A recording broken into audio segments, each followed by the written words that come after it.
My name is Nazli Koseoglu. I am an environmental economics PhD student from the University of Edinburgh and Scotland's Rural College. For the next 4 months, I will be doing a placement at Nestlé UK and Tweakill LLP in Oxford.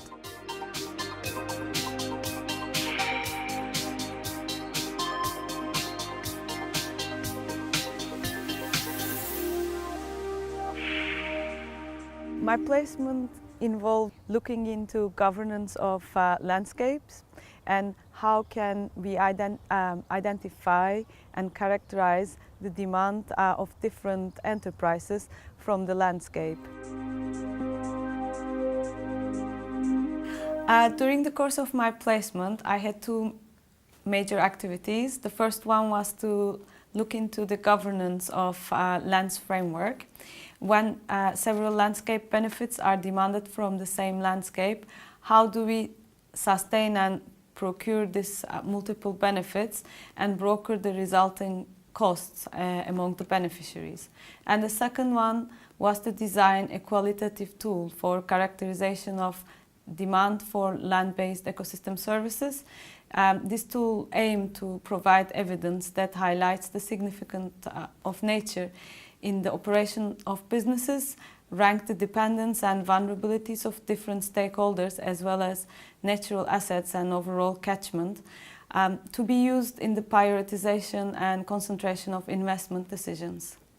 The biggest challenge of my placement was that I was in a different sector where the type of work and the type of outputs that are expected were different than academia.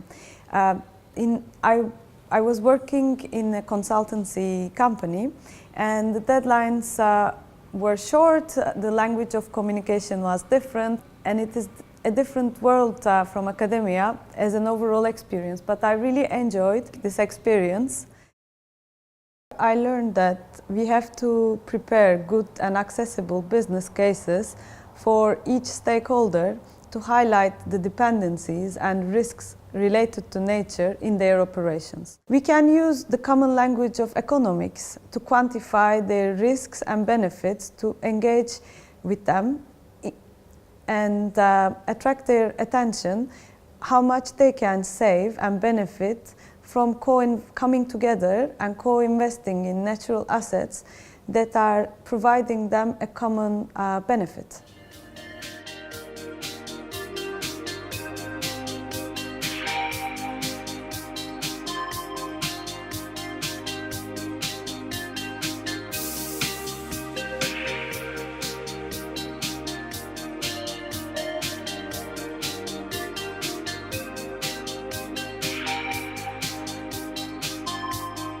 It was a great opportunity for me to try something new. I think this placement has prepped me very well for applied research and collaboration with practitioners.